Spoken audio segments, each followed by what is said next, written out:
The camera opens on a child's small hand, blue with cold, reaching through falling snow toward a dying light. Some storms don't just bring wind and ice, they bring reckonings.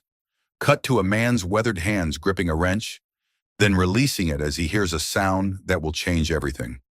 In a world where power devours the innocent and money silences truth, sometimes salvation comes from the most unexpected places.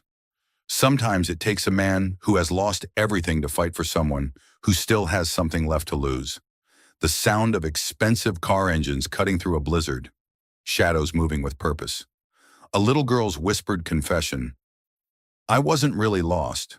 They say the meek shall inherit the earth, but first, they have to survive those who would steal it from them. Lightning illuminates a courthouse. Legal documents scatter like leaves in a hurricane. A man's voice, cold with certainty. I have evidence of fraud, conspiracy, and intentional child endangerment. This is the story of a storm that brought three souls together and the war that nearly tore them apart. When the powerful prey on the powerless, heroes aren't born, they're forged. The wind howled through Cedar Falls like a banshee seeking vengeance, carrying ice crystals that bit into exposed skin with the ferocity of 1,000 needles. November in Iowa was unforgiving, but this storm was something else entirely, a meteorological monster that had meteorologists reaching for words like historic and unprecedented. The temperature had plummeted to -20, and the wind chill made it feel like the surface of an alien planet. Marcus Williams pulled his worn leather jacket tighter around his broad frame as he stepped out of Williams Auto Repair, the harsh fluorescent lights inside casting long, skeletal shadows across the snow-covered parking lot. At 48, he moved with the deliberate, economical grace of a man who had learned that rushing through life only led to heartbreak and regret. His weathered face bore the lines of someone who had seen too much, lost too much, and spent the last 3 years trying to forget just how much. The garage had been his sanctuary since the day he'd arrived in Cedar Falls with nothing but a broken heart and a determination to disappear from the world that had taken everything he loved. Before that dark chapter, he'd been Marcus Williams, senior design engineer at Ford's Advanced Powertrain division, holder of 17 patents, and the kind of man who wore $1,000 suits to work and drove cars that purred with German precision instead of growling with American muscle. But that Marcus had died on a snowy night 3 years ago, buried under an avalanche of grief so overwhelming it had crushed everything he used to be. The successful engineer, the devoted husband, the proud father, all of it had vanished in the twisted metal of a highway accident that had stolen his wife Sarah and 15-year-old son Danny in one horrific instant. Now he was just the guy who fixed broken-down pickup trucks and changed oil in rusted sedans that smelled of hard work and harder lives. Most days, that was enough. Most days.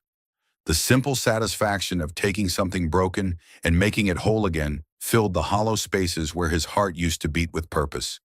The rhythmic clang of his tools, the honest smell of motor oil and metal shavings, the quiet pride of bringing a dead engine back to life. These things had become his meditation, his therapy, his reason for getting up each morning. Tonight wasn't most days. The storm had been building all afternoon, starting as a gentle snowfall that had gradually transformed into something biblical. By the time Marcus locked up at 9 p.m., Cedar Falls looked like a town abandoned by God himself. Main Street, usually bustling with the comfortable activity of small-town life, was deserted except for the occasional snowplow, scraping its way through the mounting drifts with the determination of a soldier fighting a losing battle. The local radio had been broadcasting warnings all day: stay indoors, avoid unnecessary travel, check on elderly neighbors, the kind of storm that killed the unprepared, the unlucky, the forgotten. Marcus had lived through enough Iowa winters to respect that kind of cold, the kind that could stop a man's heart in minutes if he wasn't careful. He was halfway to his battered Ford F-150, a truck that had seen better decades but still ran with the stubborn reliability of American steel when he heard it. A sound so faint he almost missed it over the banshee wail of the wind. A whimper, soft and desperate, carried on the Arctic air like a prayer no one was meant to hear. Marcus stopped dead in his tracks, his boots crunching in the snow that was already ankle-deep and rising. He strained to listen, his breath forming clouds of vapor that were snatched away by the wind before they could fully form. The sound came again. Definitely human, definitely small, definitely in trouble. "Hello," he called out, his voice nearly swallowed by the storm. "Someone there?" For a moment, there was nothing but the wind. Then, from the alley beside his garage, a tiny figure emerged from behind the dumpster like a ghost materializing from the darkness. Marcus's heart nearly stopped beating. It was a little girl, maybe 7 years old, dressed in a thin pink coat that was no match for an Iowa winter, let alone this Arctic nightmare. Her blonde hair was matted with snow and ice, her lips blue with hypothermia, and her small body shook so violently Marcus could see the tremors from 20 feet away. She looked like something out of a nightmare, a child abandoned to the elements, forgotten by the world. "Jesus Christ," he breathed, the words torn from his chest like a physical wound. Every dormant paternal instinct he possessed exploded into action, muscle memory from the years when he'd been a father, when protecting the innocent had been as natural as breathing. He rushed toward her, his boots slipping on the ice, his heart hammering against his ribs with a terror he hadn't felt since the night the police had knocked on his door. "Hey there, sweetheart, what are you doing out here?" The child looked up at him with enormous green eyes that held depths of fear and exhaustion no 7-year-old should ever carry. She tried to speak, but her teeth were chattering too hard to form words. Her small body racked with shivers that spoke of how close she was to the edge of something irreversible. Marcus didn't hesitate. Training from his army days kicked in assess, act, survive. He scooped her up in his arms, feeling how light she was, how her small body radiated cold through her pathetically inadequate clothing like a block of ice wrapped in cotton. She was barely conscious, her green eyes unfocused and glassy with the early stages of hypothermia. "We need to get you warm, right now," he said, more to himself than to her, already moving toward the garage with long, urgent strides. Back inside Williams Auto Repair, Marcus cranked the space heater to maximum and began the careful process of warming a hypothermic child. He learned basic medical training in the Army, and he remembered enough to know that warming someone too quickly could be as dangerous as the cold itself. He wrapped her in every blanket he could find, moving blankets from his restoration projects, the old quilt his mother had made him years ago, even his own jacket. She sat on the old leather couch in his office, still shivering but gradually returning to the land of the living, while he rummaged through his emergency supplies for hot chocolate mix and anything else that might help.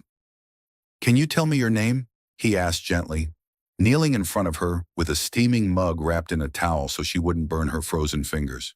"Sophie," she whispered, her voice barely audible, like the whisper of wind through autumn leaves. "That's a beautiful name," Marcus said, settling into the chair across from her, but maintaining careful distance so she wouldn't feel trapped or threatened. "I'm Marcus. You're safe now." "Okay. Nobody's going to hurt you here." He handed her the mug, watching as she wrapped her small fingers around it with the desperate gratitude of someone who understood how close she'd come to never being warm again. The sight of her, this tiny, fragile thing who had somehow survived in conditions that could kill a grown man, made something twist painfully in Marcus's chest. "Sophie, where are your parents? Where do you live?" The question seemed to hit her like a physical blow. Her green eyes filled with tears that she tried desperately to hold back, and she stared into the hot chocolate as if the answers to all of life's mysteries might be floating there among the marshmallows. "I can't go back," she whispered, and there was something in her tone of bone-deep desperation, a fear that went beyond the physical that made Marcus's blood run cold. He'd heard that same note in his own voice 3 years ago, when the well-meaning grief counselors had tried to tell him that time would heal his wounds, that life would go on, that he needed to process his loss and move forward.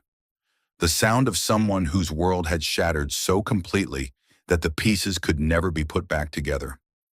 "Okay," he said softly, recognizing that pushing would only drive her deeper into whatever hell she was carrying. "You don't have to go anywhere tonight. You're safe here. Sophie, I promise."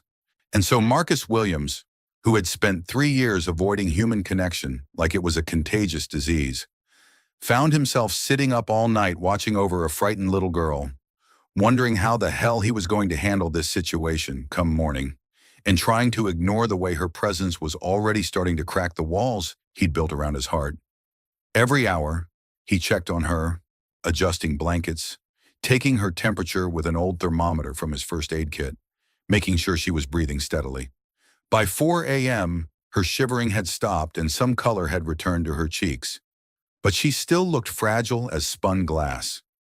As dawn approached, Marcus found himself thinking about Danny, his son, who would have been 18 now, who had been passionate about engineering and cars and making the world a better place. Danny, who had died too young, too suddenly, leaving behind dreams that would never be fulfilled, and a father who had forgotten how to believe in tomorrow. Watching Sophie sleep, seeing the trust in her peaceful expression, Marcus felt something he hadn't experienced in 3 years, the desire to protect someone other than himself. It was terrifying and overwhelming and completely unwelcome, but it was also undeniably real. He had no idea that this was only the beginning, that by the time the sun rose over Cedar Falls, his carefully ordered world of solitude and emotional numbness would be turned upside down by forces he couldn't control and wouldn't understand until it was far too late to turn back. Dawn brought no relief from the storm, but it did bring visitors that would change everything. Marcus had dozed fitfully in his desk chair, jerking awake every hour to check on Sophie, who had finally fallen into the deep, exhausted sleep of someone who had pushed their small body beyond all reasonable limits. Around 6 a.m., he'd managed to coax her awake long enough to drink some orange juice and eat a few crackers, but she'd said almost nothing, just watched him with those enormous green eyes that seemed to hold secrets too heavy for a 7-year-old to carry. He was making coffee, real coffee, not the usual instant sludge he survived on when the sound of expensive engines cut through the wind outside like knives through silk. The storm was still raging, but these vehicles moved with the confidence of machines that cost more than most people's houses and came equipped with enough technology to navigate a lunar landing. Through the frost-covered window of his office, Marcus watched 3 vehicles pull into his lot with military precision, a black Mercedes S-Class that gleamed like polished obsidian, a silver Porsche Cayenne that looked like it belonged on a racetrack rather than Iowa backroads, and a white BMW X7 that probably had more computer power than the space shuttle. The sight was surreal, these monuments to wealth and power parked next to his humble garage like something out of a fever dream.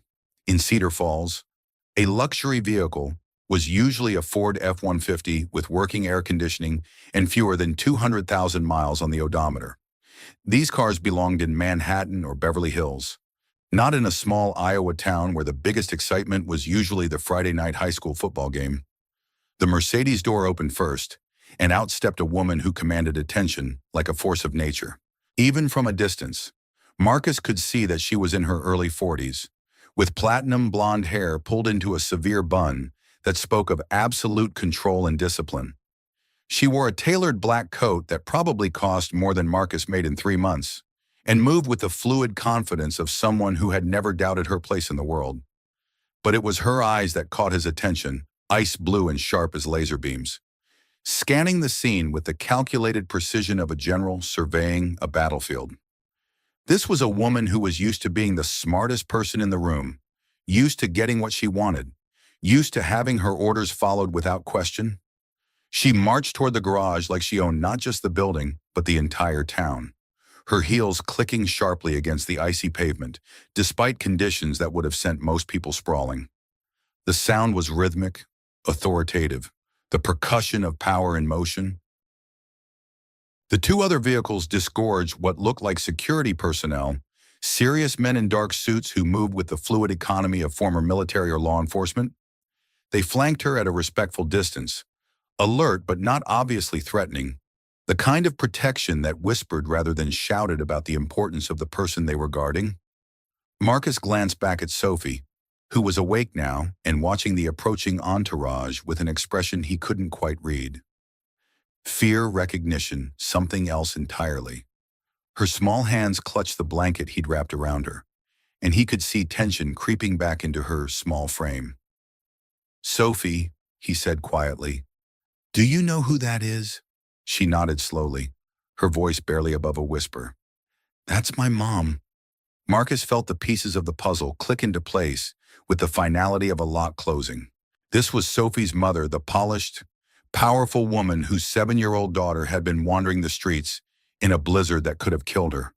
His protective instincts, already running at full throttle, kicked into overdrive. He stepped outside to meet this approaching storm of wealth and authority, pulling the door closed behind him to give Sophie a few more moments of safety. The cold hit him like a physical blow, but he barely noticed. His attention was focused entirely on the woman walking toward him with the confidence of someone who had never been told no. "Are you Marcus Williams?" she asked, her voice crisp and commanding, carrying easily over the wind. She was beautiful in an intimidating way, all sharp edges and controlled power. But there was something else lurking beneath the surface, something desperate and raw that she was trying very hard to hide. "Depends who's asking," Marcus replied, crossing his arms over his chest and adopting the neutral stance he'd perfected during his years of dealing with difficult customers and demanding executives. "My name is Victoria Sterling." The name was delivered like a title, as if he should recognize it, as if it carried weight and meaning beyond the simple combination of syllables. "I believe you have my daughter." The words hit Marcus like a slap. Not "I'm looking for my daughter," or "Have you seen my daughter," but "You have my daughter." As if Sophie were a possession that had been temporarily misplaced rather than a terrified child who had nearly died in the storm. "Sophie's inside," he said carefully, his voice neutral but his eyes hard. "She's safe." For just a moment, Victoria's composure cracked, revealing a flash of genuine relief so intense it was almost painful to witness. Her shoulders sagged slightly, and she closed her eyes as if offering a prayer of thanksgiving to whatever deity protected lost children and desperate mothers. "Thank God," she breathed, and in those two words, Marcus heard the echo of a night spent in hell, searching for a missing child while imagining every possible horrible outcome. "I've been looking all night. When I couldn't find her..." She took a deep breath, visibly rebuilding the walls that kept her vulnerability hidden from the world. When she opened her eyes again, the moment of weakness was gone, replaced by the mask of control that was apparently her default setting. "May I see her?" she asked, and there was something in her tone, not quite a request, not quite a demand, but something in between that suggested she wasn't used to having to ask permission for anything. Marcus studied her for a long moment, trying to reconcile the polished executive in front of him with the fact that her daughter had been wandering the streets alone in a blizzard. Everything about Victoria Sterling screamed wealth and success, but there was something off about the whole situation. Rich kids with attentive parents didn't usually end up freezing to death in small-town Iowa. "She's been through hell," he said finally, his voice carrying a warning that was barely disguised. "Might want to take it slow." Something flickered in Victoria's eyes, surprise, maybe, or annoyance at being told what to do by a small-town mechanic. But she nodded, recognizing the wisdom in his words, even if she didn't like the source. "Of course," she said, her voice softer than it had been outside. "I wouldn't want to frighten her." Inside the garage, Sophie was sitting exactly where Marcus had left her, wrapped in blankets and watching the door with the focused intensity of a small animal, waiting to see if the approaching footsteps belonged to friend or foe. When she saw Victoria, she didn't run into her mother's arms with the joyful relief that should have marked the end of this ordeal. Instead, she pressed closer to Marcus, her small hand gripping his jacket with the desperate strength of someone clinging to a life preserver in a storm. The gesture was small but devastating, speaking volumes about the relationship between mother and daughter. "Sophie, sweetheart," Victoria said, her voice carefully modulated to project warmth and concern. But Marcus could hear the artificial note in it, the sound of someone performing emotion rather than feeling it. I was so worried. Are you hurt? Sophie shook her head, but didn't move away from Marcus's protective presence. The silence stretched uncomfortably, filled with all the things that weren't being said, all the questions that hung in the air like smoke from a fire no one wanted to acknowledge. Victoria's phone buzzed, the sound sharp and intrusive in the quiet garage. She glanced at it reflexively, and Marcus saw her jaw tighten as she read whatever message had appeared on the screen. We need to go, she said, the maternal warmth evaporating as quickly as it had appeared. I have a conference call in an hour with investors from Singapore. They're only available for a narrow window, and this deal is worth...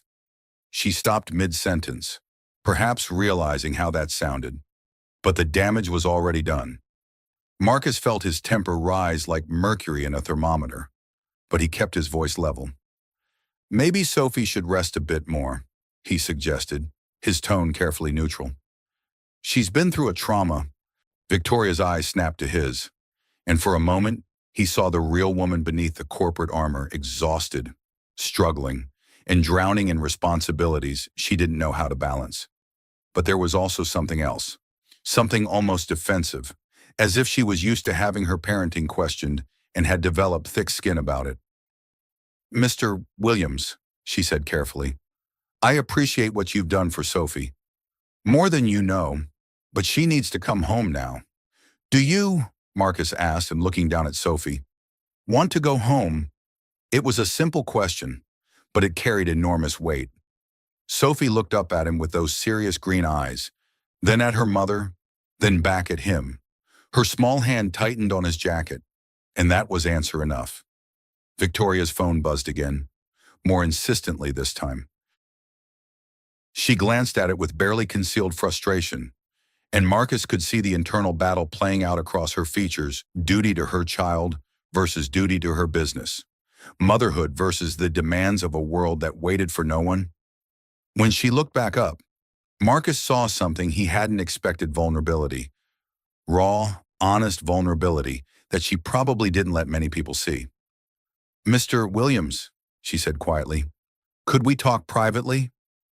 They stepped into Marcus's small office, leaving Sophie with one of Victoria's security guards who, despite his intimidating appearance, seemed to have a gentle way with children.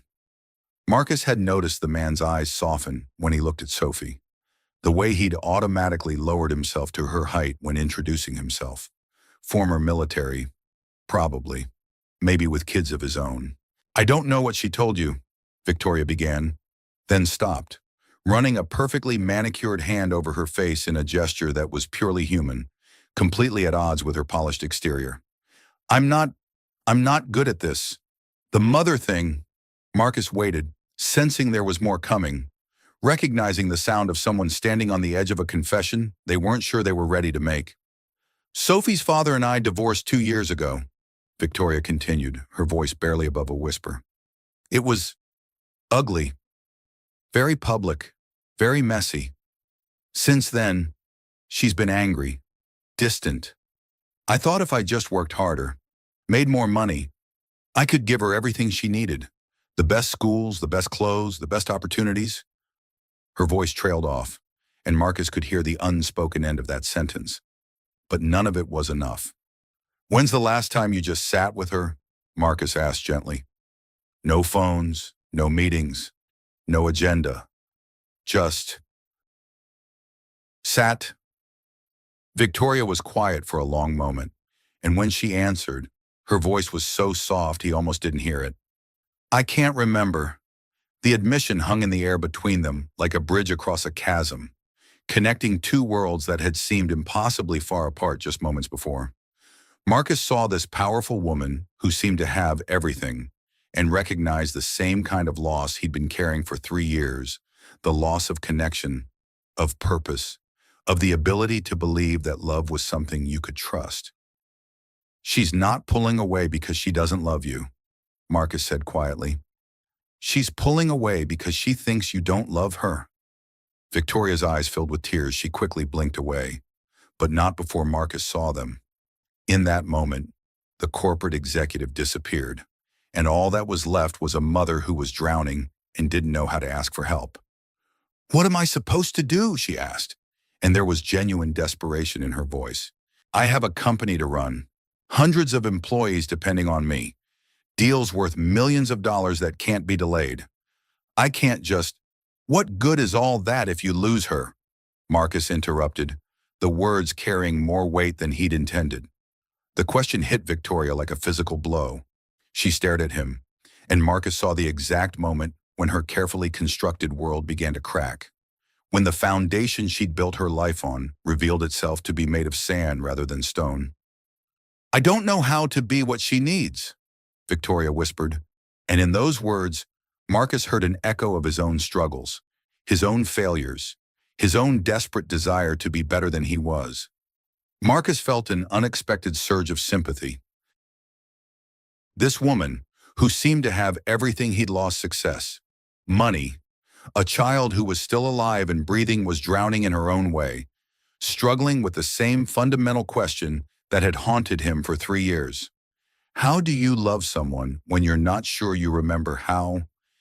"Then maybe it's time to learn," he said simply. Victoria looked at him with something approaching wonder, as if the idea that she could change, could become something different than what she was, had never occurred to her before. "Would you—" she started, then stopped, clearly struggling with something. "Would you help me, Sophie, trust you? Maybe if you were there, if you could show me—" The request hit Marcus like a freight train. Getting involved meant opening himself up to caring again, to the possibility of loss, to all the things he'd sworn he'd never risk again. He'd built his entire life around the principle of emotional self-preservation, and this woman was asking him to tear down those walls and step back into the world of connection and vulnerability.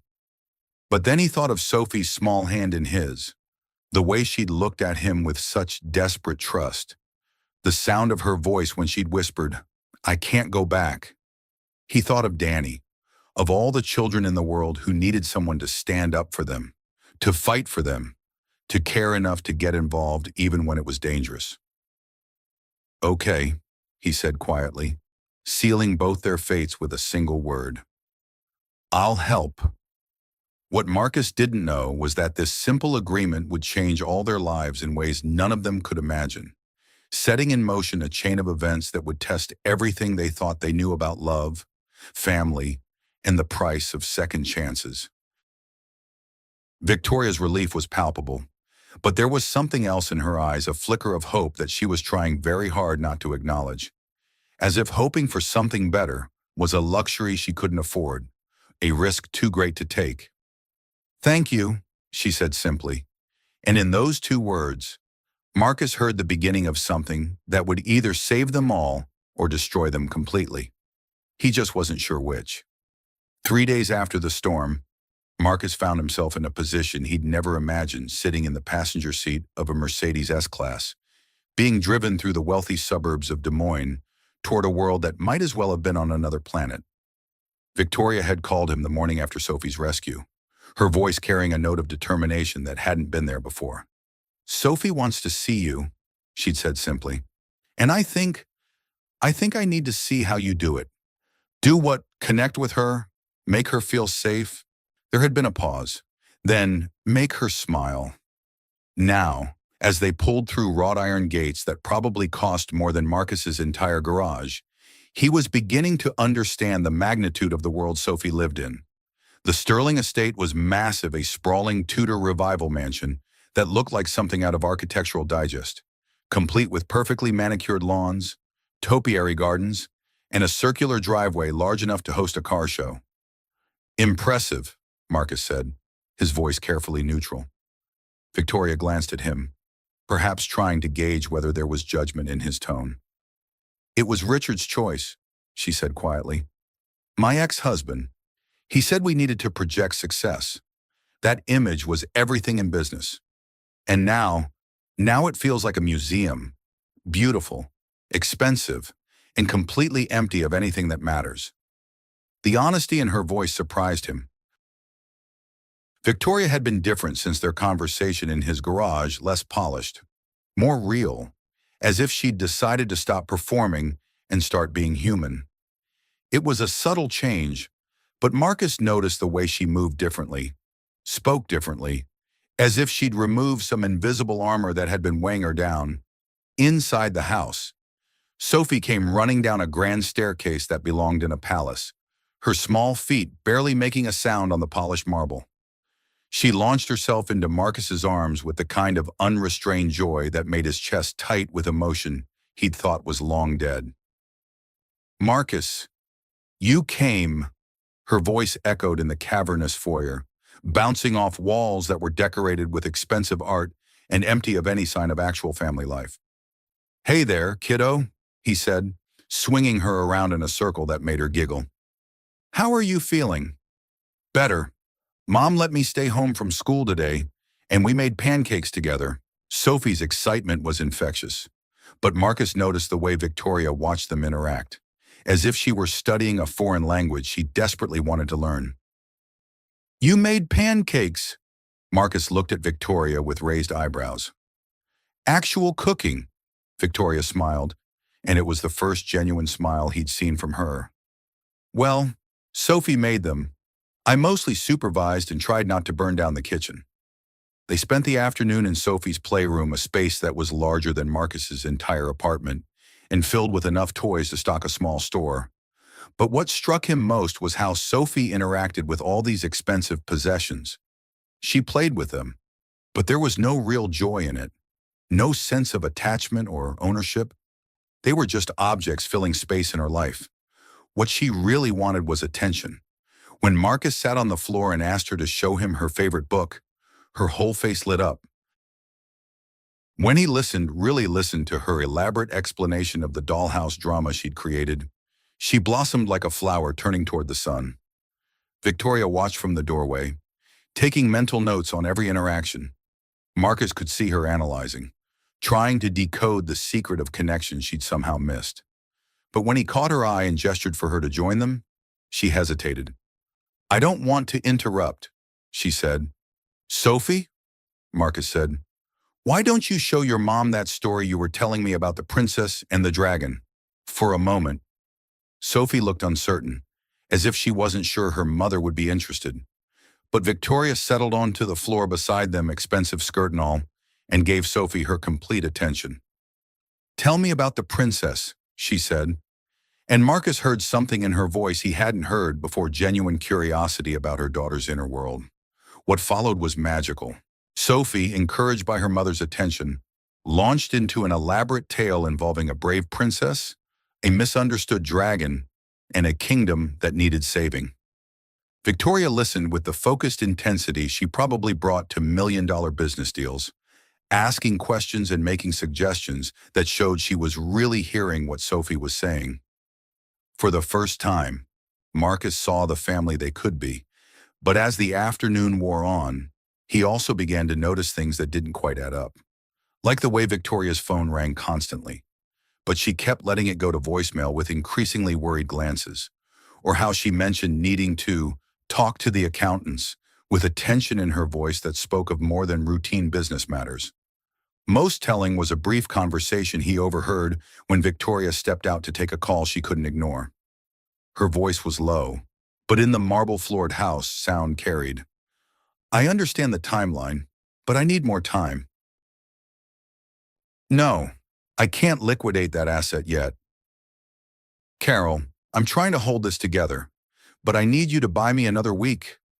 When she returned, her smile was bright but forced, and Marcus began to suspect that Victoria Sterling's perfect life might not be as perfect as it appeared. The revelation came a week later, during what had become a regular Thursday afternoon visit.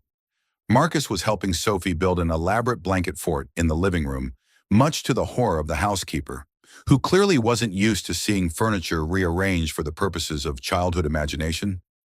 Victoria was in her home office, fielding what sounded like increasingly frantic phone calls, and Sophie had grown quiet as the afternoon wore on. Marcus noticed the change in her demeanor, the way she'd stopped chattering about her school day and started arranging the stuffed animals in the fort with mechanical precision. "Hey," he said gently, settling beside her in the blanket cave they'd created. "You okay, kiddo?" Sophie was quiet for a long moment, her small fingers whirring at the edge of her favorite blanket, a worn pink thing that looked completely out of place among all the expensive designer furnishings. "Marcus," she said finally, her voice so soft he had to lean in to hear her. "Yeah, can I tell you a secret?" Something in her tone made Marcus's chest tighten. "Of course, Sophie, you can tell me anything." She was quiet for another long moment, and when she spoke, her words shattered everything Marcus thought he understood about that night in the storm. "I wasn't really lost," she whispered. "That night when you found me, I wasn't lost." Marcus felt the world tilt sideways. "What do you mean, sweetheart?" "I ran away." The words came out in a rush, as if she'd been holding them inside for so long they'd built up pressure like steam in a kettle. "I planned it for weeks. I took some food from the kitchen, and I found that place behind your building, and I waited for a really bad storm so Mom wouldn't look for me right away." The implications hit Marcus like a physical blow. This wasn't the story of a child who had wandered off and gotten lost. This was the story of a 7-year-old who had deliberately put herself in mortal danger rather than stay in her own home. "Sophie," he said carefully, "why would you do something so dangerous?" Her green eyes filled with tears she was trying desperately not to shed. "Because I wanted to find someone who would actually want me around." The words hit Marcus like a knife to the chest. He thought of that night, of finding her nearly frozen to death, and realized that she had been willing to die rather than continue living in a house where she felt unwanted. "Oh, sweetheart," he breathed, pulling her into his arms. She came willingly, burying her face against his shoulder as the tears she'd been holding back finally broke free. "I thought maybe if I disappeared, Mom would notice I was gone," she sobbed. "But then I got so cold, and I was so scared, and I thought I was going to die. And then you found me, and you were nice to me, and you didn't act like I was bothering you." Marcus held her while she cried, his own eyes burning with tears he couldn't shed. This beautiful, intelligent, loving child had been so starved for attention that she'd been willing to risk everything just to feel wanted by someone. "Sophie, listen to me," he said when her sobs had quieted to hiccups. "You are wanted. You are loved. And what you did was incredibly dangerous. But I understand why you did it." She pulled back to look at him, her face streaked with tears. "You do. Sometimes when we're hurting, we do things that don't make sense to anyone else. But Sophie, you never have to risk your life to get attention. You never have to earn love. It should be given freely, just because you exist. But Mom doesn't." "Your mom loves you more than anything in this world," Marcus said firmly. "She's just forgotten how to show it. But she's learning. We're all learning." Sophie nodded slowly, but Marcus could see the doubt in her eyes. A 7-year-old's trust, once broken, was not easily repaired. When Victoria finished her phone call and found them in the blanket fort, Sophie was curled against Marcus's side, emotionally exhausted, but finally at peace. Victoria took one look at the scene and knew immediately that something significant had happened. "Everything okay?"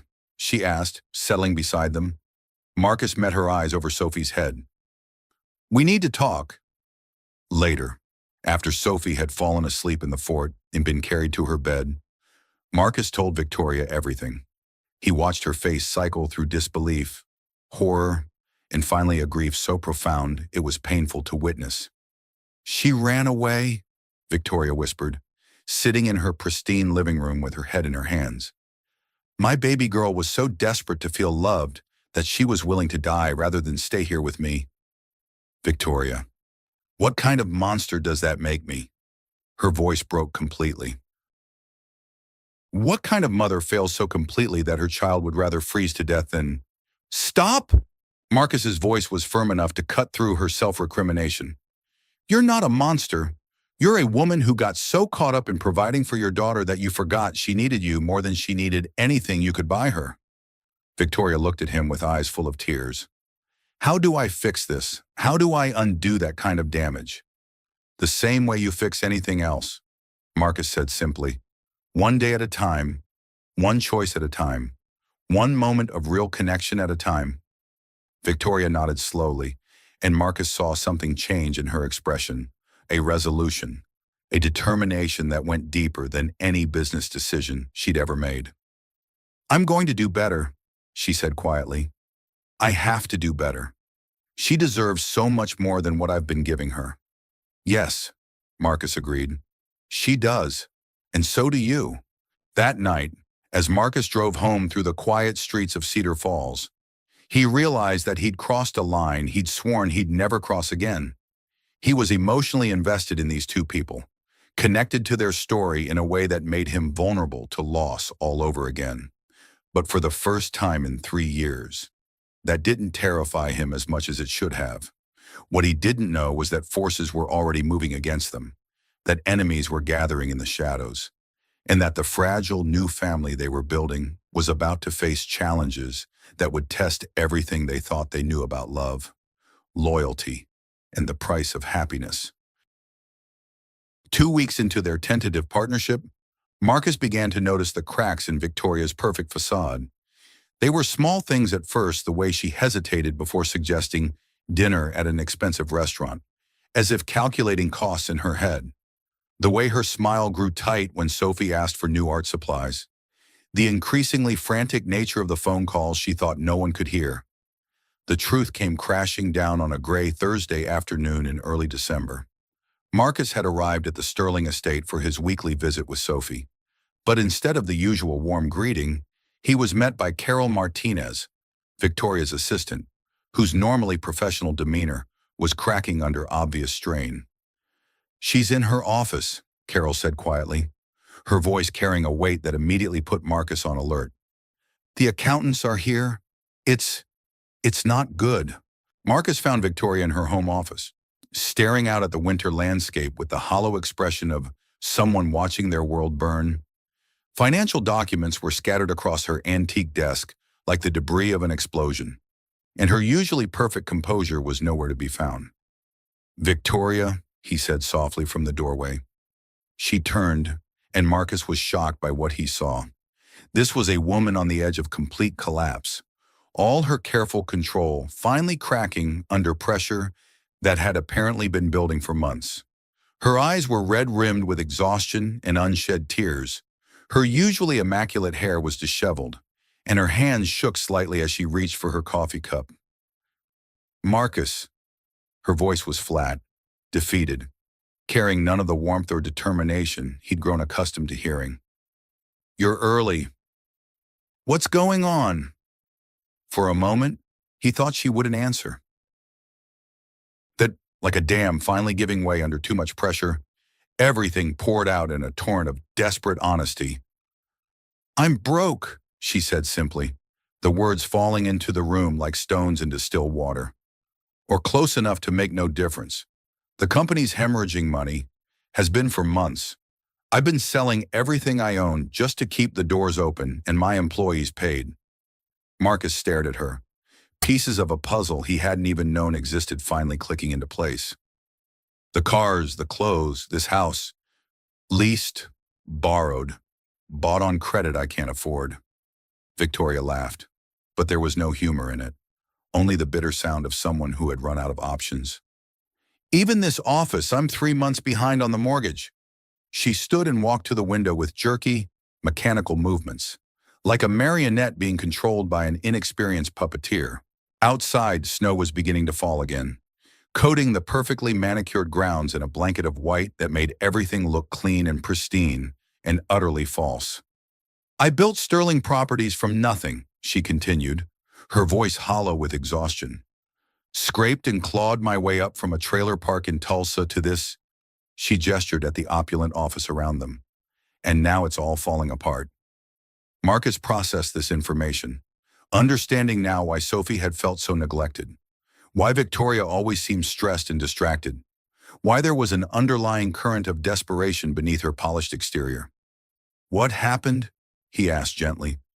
Victoria pressed her forehead against the cold glass of the window. Bad investments. A development deal in California that went south when the environmental impact studies came back negative. A business partner who embezzled $500,000 before disappearing to somewhere without an extradition treaty. Her breath fogged the glass as she spoke. But mostly, it was me. I was so focused on proving I could succeed in a man's world, so determined to build something that could never be taken away from me, that I stopped paying attention to the details that actually mattered. She turned back to face him, and Marcus saw something in her eyes that he recognized from his own darkest moments, the look of someone who had lost everything they thought defined them. "How bad is it?" he asked. "Bad enough that I might lose everything by Christmas?" she said, her voice barely above a whisper. "The company, this house, Sophie's private school, the trust fund I set up for her college." Victoria's voice cracked. "I've already had to let most of my staff go. Carol's working for free because she believes in me more than I believe in myself right now." She sank into her chair, suddenly looking older than her 42 years. "I wanted to give Sophie everything. Marcus, I wanted to make sure she never had to worry about money the way I did growing up. Instead, I'm going to lose her." Marcus felt something inside him crack open, the same something that had responded to Sophie's desperate trust, that had driven him to help despite all his resolutions to stay uninvolved. This woman, who had seemed so untouchable, so perfectly in control, was drowning. And despite all his walls and defenses, he couldn't just watch her go under. "There has to be something we can do," he said, surprising himself with the certainty in his voice. Victoria shook her head. "I've tried everything. Emergency loans, private investors, selling assets. No one wants to touch a failing real estate company in this market, especially one run by a woman who's apparently in over her head." Marcus walked to her desk, studying the financial documents scattered across its surface with the same analytical mind that had once solved complex engineering problems for one of the world's largest automotive companies. Years of project management and strategic planning had taught him to see patterns where others saw only chaos, to find solutions where others saw only problems. "What about restructuring?" he asked, his mind already working through possibilities. "Cutting overhead, focusing on smaller projects with faster turnaround." "I've thought of that," Victoria said listlessly, "but I don't have the expertise to pull off that kind of overhaul, and I can't afford to hire someone who does." Marcus looked at her for a long moment, then made a decision that would change everything for all of them. "What if you didn't have to hire someone?" Victoria stared at him as if he'd spoken in a foreign language. "What are you talking about?" Marcus sat down heavily in the chair across from her desk, running his hands through his graying hair. This was a story he'd never told anyone in Cedar Falls, a past he'd buried so deep he sometimes forgot it existed himself. "Before I came here," he began slowly, each word feeling like he was excavating pieces of a life that belonged to someone else. "I wasn't just a mechanic. I was Marcus Williams, senior design engineer at Ford Motor Company," he continued, watching Victoria's eyes widen with surprise. "I held 17 patents for hybrid and electric vehicle systems, managed a team of 40 engineers, and made more money in a year than most people see in a lifetime." Victoria's mouth opened slightly, but no words came out. She was staring at him as if seeing him for the first time, trying to reconcile the image of the quiet, small-town mechanic with the high-powered executive he was describing. "What happened?" she asked softly. The familiar weight of grief settled on Marcus's chest like an old, unwelcome friend. "Life happened. My wife Sarah was a corporate attorney for a firm in Detroit. My son Danny was 15. Brilliant. Wanted to be an engineer like his old man. We had everything: big house in Dearborn, vacation home on Lake Michigan, plans for Danny's MIT application." Marcus stopped, his throat closing around words he'd spoken to no one in 3 years. The memories were as sharp as broken glass, cutting him even as he tried to handle them carefully. "There was an accident," he managed finally. "Black ice on I-94, a semi-jackknifed, and they were in the wrong place at the wrong time. His voice dropped to barely above a whisper. I lost them both in an instant. Sarah died on impact. Danny lived long enough for me to say goodbye. Victoria's hand flew to her mouth, her eyes filling with tears. Marcus, I'm so sorry. I tried to go back to work, but everything reminded me of them. The house where Danny had built his first robot, the lab where I'd been developing the hybrid system he was so excited about, the future we'd planned together. Marcus's voice trailed off, so I walked away from all of it. Sold the house, donated half my money to a children's engineering scholarship fund, and ended up here fixing cars because working with my hands was the only thing that didn't make me want to put my fist through a wall. But you still have the knowledge, Victoria said quietly. The business experience, the technical expertise. Marcus nodded. 15 years of project management, cost analysis, strategic planning, and systems engineering. I know how to take something broken and figure out how to make it work again, whether it's an engine or a business. He met her eyes. The question is, do you trust me enough to let me try? Victoria was quiet for a long moment, studying his face as if trying to read the truth written there in the lines of grief and hard-won wisdom. When she spoke, her voice was firm despite the tears still glistening in her eyes. What do you need? For the next 8 hours. They worked. Marcus spread Victoria's financial documents across the conference table in her office, creating a comprehensive map of her company's problems and potential solutions. It was like solving a complex engineering puzzle, finding the critical points where small changes could create massive improvements in efficiency and profitability. Your overhead is killing you, he said, pointing to a column of numbers that made his engineer's brain itch. This downtown office alone costs more per month than my garage makes in a year.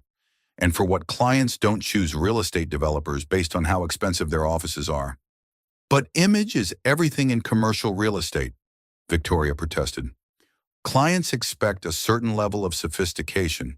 They need to see success before they'll trust you with their investments. Clients expect results, Marcus interrupted, his voice carrying the authority of someone who'd spent years managing multi-million-dollar projects.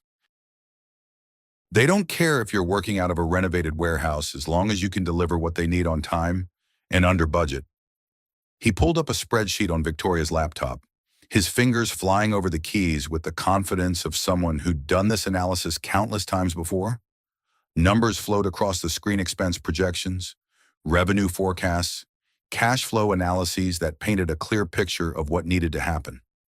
Look, he said, turning the screen so Victoria could see the projected savings. If we move operations to a smaller space, something industrial, practical, maybe with a workshop where you can show clients actual renovation work in progress, and cut the administrative staff down to just Carol and maybe one assistant, we can reduce your monthly overhead by 70%. Victoria leaned over his shoulder to study the numbers, her breath warm against his cheek as she focused on the screen. That could work, she said slowly. But I'd need startup capital for inventory, materials, contractor deposits, at least $200,000 to get the new model operational. How much? $200,000 minimum, maybe more depending on how quickly we want to scale up. Marcus was quiet for a moment, his mind racing through possibilities. Then he reached for his phone and dialed a number he hadn't called in over 2 years. The conversation was brief, professional, conducted in the kind of technical shorthand that spoke of years of shared experience and mutual respect. When Marcus hung up, Victoria was staring at him with barely contained curiosity. Who was that? She asked. My old boss at Ford, Marcus said, unable to keep a slight smile from tugging at the corners of his mouth. Turns out they've been looking for someone to manage their real estate portfolio expansion in the Midwest. New manufacturing facilities, supplier relationships, community development projects. Victoria's eyes widened. And when they want Sterling Properties to consult on site selection and community impact assessment for their next 3 facilities, 6-month contract with bonuses tied to timeline performance. Marcus's smile grew wider. Base fee is $300,000, plus potential bonuses that could double that if you hit their efficiency targets. For a moment, Victoria just stared at him, her mouth slightly open in shock. Then she did something Marcus hadn't seen since the day he'd found Sophie in the storm. She smiled, really smiled, with genuine joy and hope, and the kind of fierce determination that had probably carried her from that trailer park in Tulsa to the boardrooms of Des Moines. "You did this for me," she said wonderingly, as if the concept of someone going out of their way to help her was completely foreign. "I did it for Sophie," Marcus replied automatically, then caught himself. "But also for you. You don't deserve to lose everything because you were trying to build something better for your daughter." Victoria stood and walked around the desk to where Marcus sat. Without warning, she leaned down and kissed his cheek, her lips soft and warm against his skin.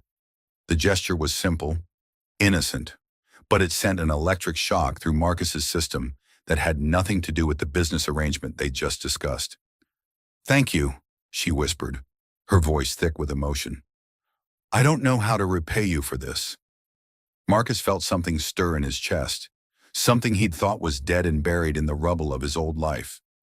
For the first time in 3 years, he allowed himself to hope that maybe, just maybe, it wasn't too late for second chances, not just for Victoria and Sophie, but for him as well. "Just be happy," he said quietly. "That's payment enough."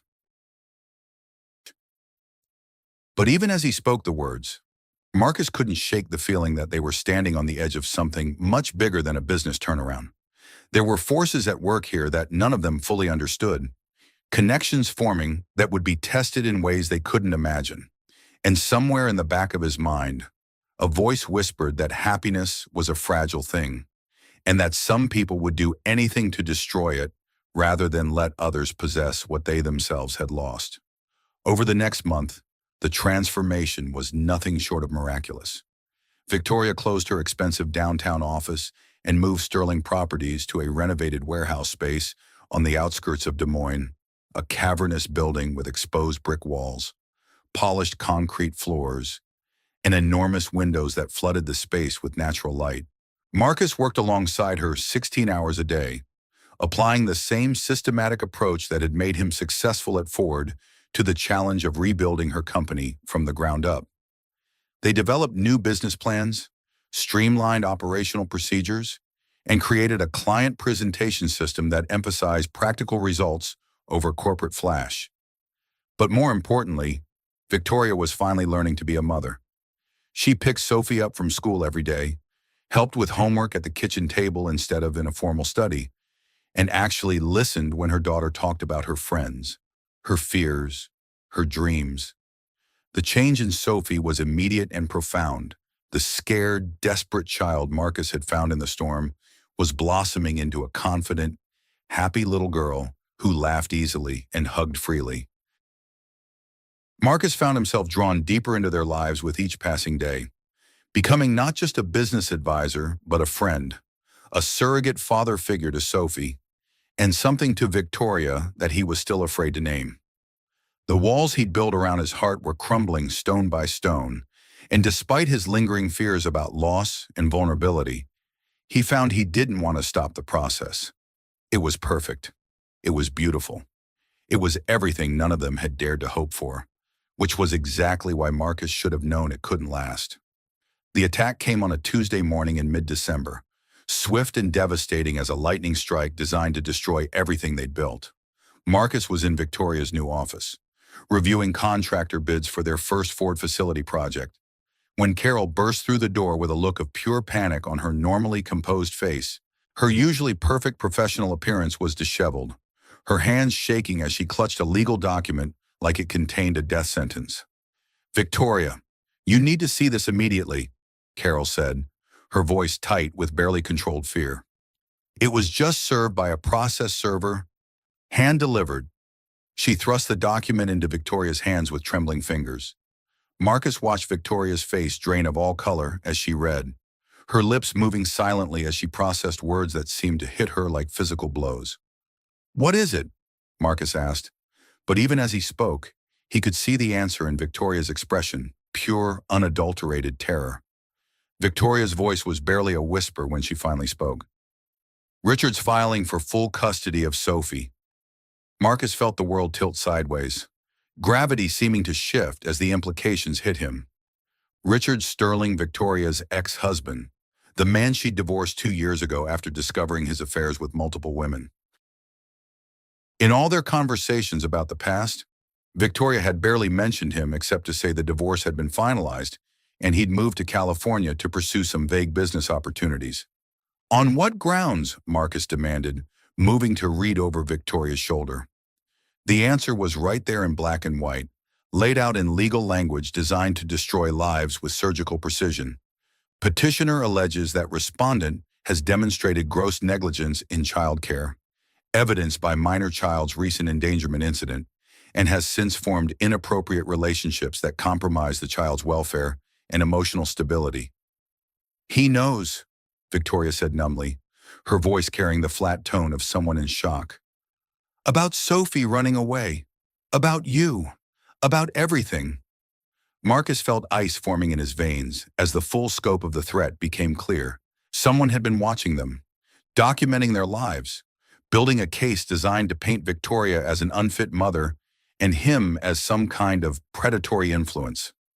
The evidence was all there in the legal filing photographs of Marcus picking Sophie up from school, surveillance shots of him and Victoria working late in the new office, detailed reports of their daily routines that could only have come from weeks of professional observation. There's more, Carol said quietly, producing another document with the reluctance of someone delivering a terminal diagnosis. Richards also filed complaints with Child Protective Services.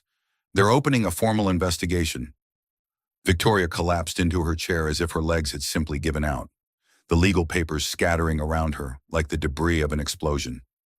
He's going to take her away from me, she whispered, and in those words Marcus heard the sound of a mother's worst nightmare becoming reality. Marcus studied the documents more carefully, his engineer's mind automatically looking for patterns and connections, even as his heart raced with protective fury. Something was nagging at him, a sense that this wasn't just about custody or even revenge.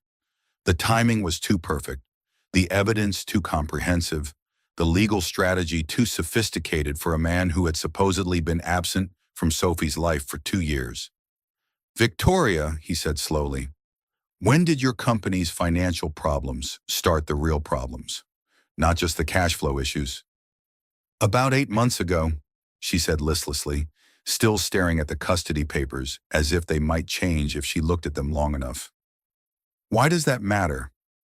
And the development deal that fell through, the one you said destroyed your cash flow and forced you to start liquidating assets? Victoria thought for a moment, her brow furrowing as she tried to focus through her panic. March, it was supposed to be a luxury residential project in Malibu. The investor pulled out at the last minute, claimed he'd found irregularities in our financial projections that weren't actually there. Marcus felt the pieces of a much larger puzzle beginning to click together with the inexorable logic of a machine designed for destruction. What was the investor's name? Pinnacle Holdings. Some investment group that Richard recommended when we were still... Victoria stopped mid-sentence, understanding beginning to dawn in her eyes like a terrible sunrise. Oh my God! He's been planning this for months, Marcus said grimly, the full scope of Richard Sterling's manipulation becoming clear. Sabotaging your business, driving you toward financial ruin, documenting every moment of your struggle as evidence of your inadequacy as a parent. The brilliance of it was breathtaking in its cruelty. Richard had systematically destroyed Victoria's financial stability, isolated her from potential sources of help, and then waited for the perfect moment to present himself as the concerned father fighting to save his daughter from an unstable mother. But why? Victoria asked, her voice small and lost. He never showed any interest in Sophie during our marriage. He was absent for every school play, every parent-teacher conference, every moment that mattered. Why would he want custody now? Carol cleared her throat uncomfortably, and when she spoke, her voice carried the weight of information she clearly didn't want to share. There's something else. Victoria, Richard's engagement was announced in the society pages last week. He's marrying Melissa Hartwell. Victoria's face went completely white, The Hartwell family owned one of the largest media empires in the Midwest, with newspapers, television stations, and radio networks spanning from Chicago to Denver. It was a merger disguised as a marriage, the kind of power play that could launch a man with political ambitions into serious contention for statewide office. He needs to look like a devoted family man, Marcus realized, the final piece of the puzzle falling into place. A loving father fighting to protect his daughter from an unstable ex-wife who's fallen in with questionable associates.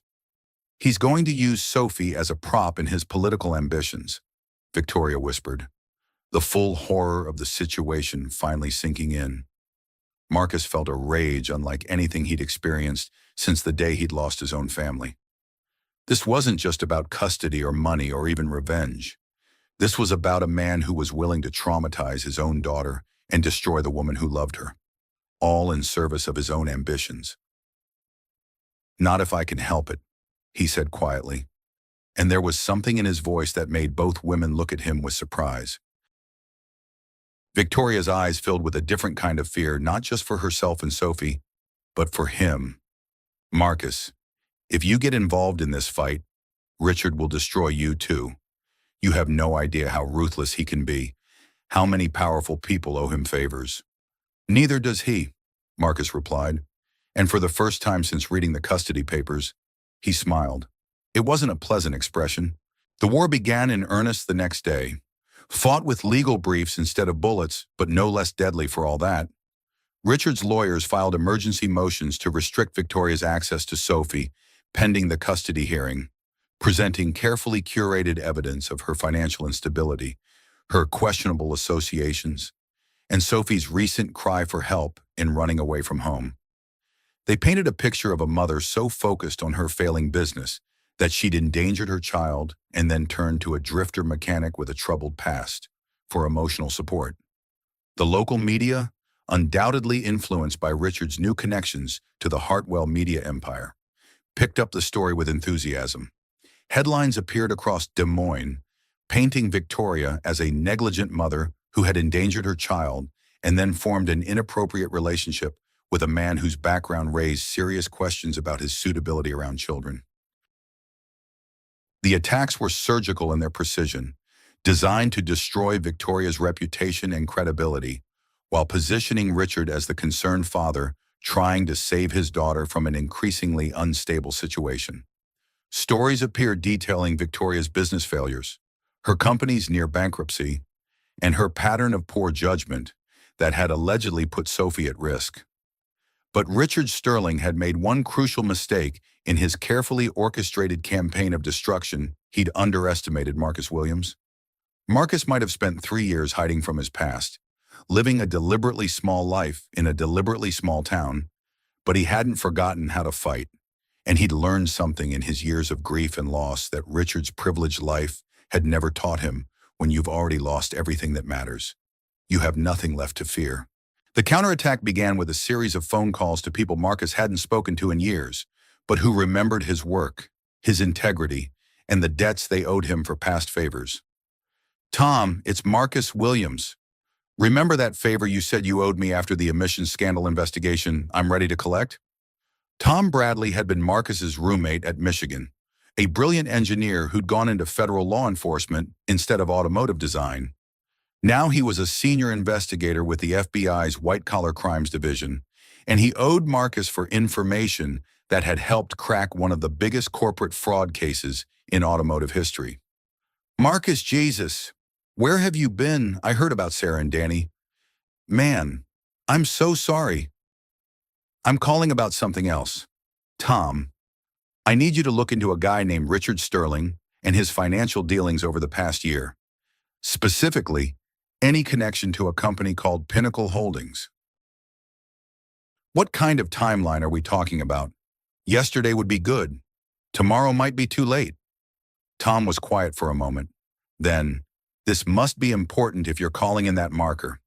Give me what you have." While Tom worked his federal contacts, Marcus made other calls to his former patent attorney, who confirmed that the hybrid propulsion system Marcus had developed was indeed still valuable enough to attract serious corporate interest. to his old boss at Ford, who was more than happy to discuss Marcus's exemplary service record and the circumstances of his departure, to character witnesses who could testify to his integrity, his stability, and his qualifications to be involved in a child's life. But the most important call was to David Chen at Tesla. "Marcus, I was wondering if you changed your mind about that patent licensing deal." "Actually, David, I think I'm ready to move forward, but I need to accelerate the timeline. How quickly could you have a purchase agreement ready? For $15 million, I could have legal draw-up papers by Friday." Why the rush? Marcus looked across Victoria's office at her, watching as she tried to maintain her composure while her world crumbled around her. Because sometimes the most important battles are the ones you never saw coming. While Marcus worked his professional network, Victoria threw herself into preparing her legal defense with the desperate energy of someone fighting for her life. But despite their efforts, the preliminary custody hearing was not going well. The courtroom was packed with media and curious onlookers, drawn by the spectacle of a high-profile divorce battle that had all the elements of a perfect scandal: wealth, betrayal, child endangerment, and whispered suggestions of impropriety. Richard's legal team painted a devastating picture of Victoria as a mother so obsessed with her failing business that she'd neglected her child to the point where the girl had nearly died seeking attention. They presented psychological evaluations suggesting that Sophie was traumatized by her mother's emotional unavailability and would be better served in a stable, two-parent home with a father who had learned from his past mistakes and was ready to provide the kind of consistent, loving environment every child deserved. Marcus watched from the gallery as Victoria fought for her daughter with quiet dignity, but he could see the writing on the wall. Judge Margaret Thornton, a stern woman in her 60s with a reputation for conservative family values, was clearly being influenced by Richard's carefully constructed narrative. Then Richard took the stand himself, delivering a performance that would have earned him an Academy Award for its combination of manufactured emotion and calculated manipulation. "Your Honor," Richard said, his voice heavy with perfectly calibrated regret, "I've made terrible mistakes in my life. During my marriage to Victoria, I was absent, focused on building my career, more concerned with success than with being the husband and father my family deserved." He paused, letting a single tear track down his cheek, a tear that Marcus was certain had been practiced in front of a mirror until it achieved maximum emotional impact. "But losing my family taught me what really matters," Richard continued. "I've spent the last 2 years in therapy, working to become the man Sophie needs me to be. I've learned about priorities, about putting family first, about the kind of love and stability a child needs to thrive." It was a masterful performance, hitting every emotional note designed to appeal to a conservative judge's sensibilities about family values and redemption. Marcus could see it was working. Judge Thornton was nodding sympathetically, and Victoria's lawyer looked like a man watching his client's case circle the drain. "I'm not asking for custody out of spite or revenge," Richard said, his voice breaking just enough to seem genuine. "I'm asking for custody because I love my daughter more than my own life, and I cannot stand by and watch her be placed in situations that threaten her safety and well-being." That's when Marcus's phone buzzed with a text message that would change everything. "Found what you were looking for. Check your email. You're going to want to see this immediately. Tom." Marcus stepped out of the courtroom and opened his email on his phone. What he saw there made his blood run cold and gave him the ammunition he needed to destroy Richard Sterling completely. But first, he had one more call to make.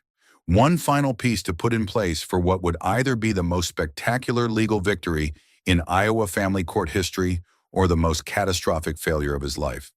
"Tesla Advanced Engineering. This is Jennifer." "Jennifer, this is Marcus Williams. I need to speak with David Chen immediately. Tell him it's about the hybrid propulsion patent and that I'm ready to sign." The call took 15 minutes, conducted in the hallway outside the courtroom while Richard Sterling continued his Oscar-worthy performance inside. When Marcus hung up, he had a verbal commitment that would change everything if he was willing to take the biggest risk of his life. Marcus had exactly one shot at this. He thought of Sophie's trusting green eyes, of Victoria's determination to be a better mother, of the family they could become if Richard Sterling didn't destroy them all first. He walked back into the courtroom just as Richard's lawyer was beginning his closing argument, a speech designed to paint his client as a reformed man who deserved a second chance at fatherhood. "Your Honor," Marcus said, standing up in the gallery with the kind of calm authority that made everyone in the room turn to look at him. "I have information relevant to this case." Judge Thornton looked annoyed at the interruption. "Sir, you're not a party to these proceedings." "I'd like to be," Marcus said calmly, meeting her gaze without flinching.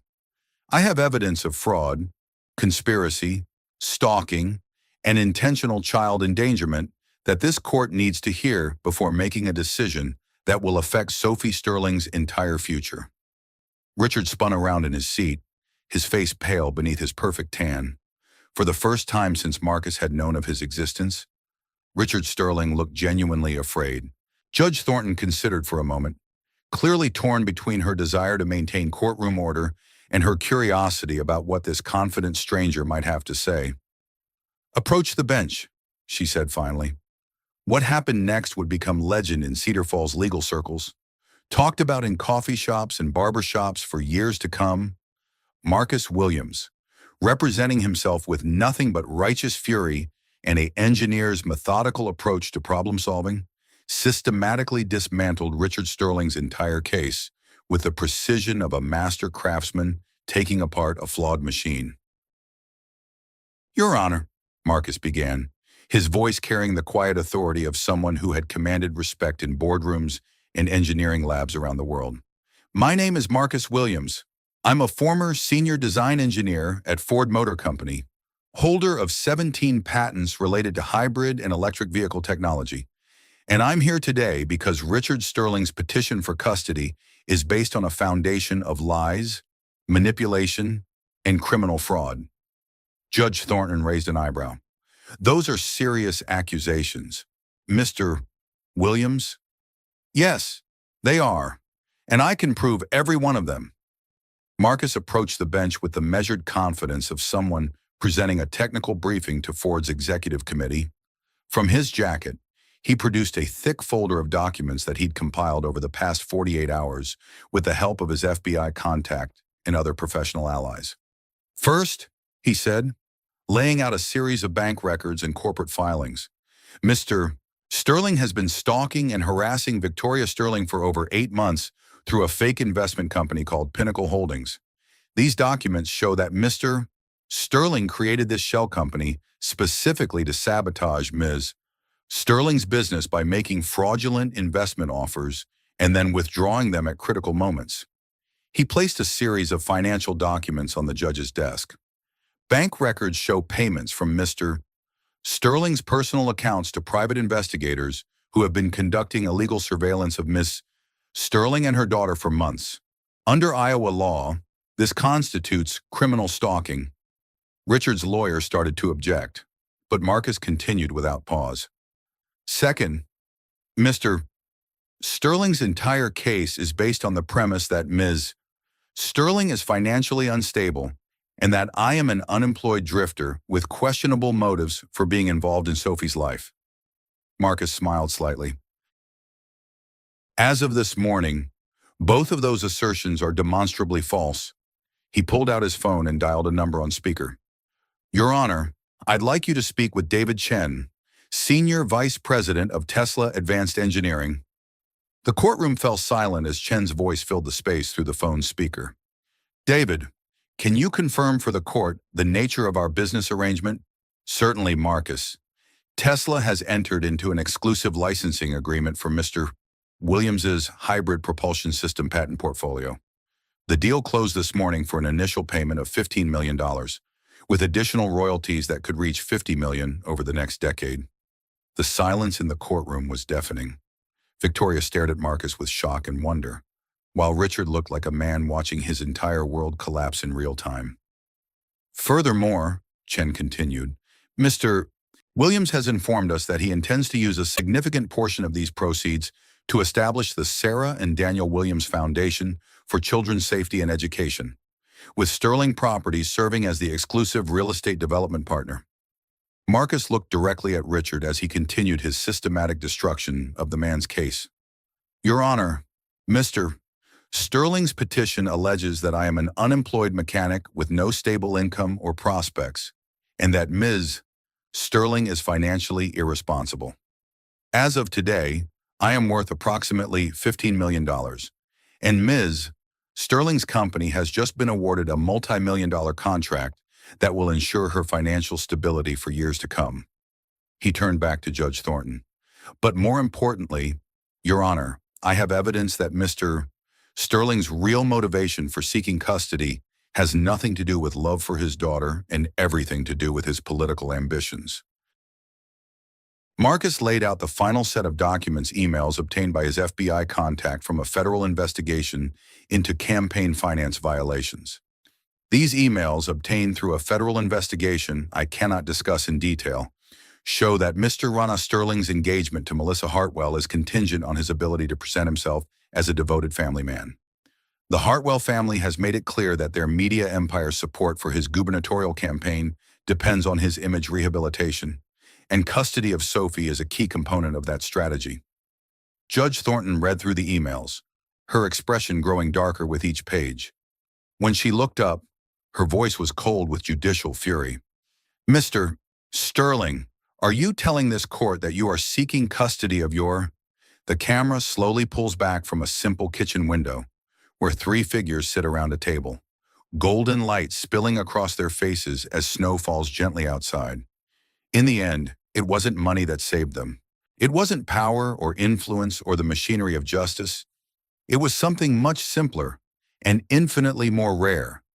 Cut to Marcus's weathered hands teaching Sophie to use a wrench, Victoria's laughter echoing through a modest home that finally feels like one. Marcus Williams came to Cedar Falls carrying the weight of unimaginable loss, believing his story was over. He found a little girl who had given up hope of being wanted, and a mother who had forgotten how to love without conditions. The camera settles on a framed photo, three people who chose to become a family. They discovered that sometimes the most broken people are the ones best equipped to heal others. That courage isn't the absence of fear. It's choosing love when fear seems safer. That home isn't a place you inherit or purchase. It's something you build, one choice at a time, with people brave enough to believe in second chances. Fade to black as soft piano music swells. In a world that often feels cold and unforgiving, their story reminds us of a simple truth: we're never too lost to be found, never too broken to heal, never too alone to belong. What would you risk everything for?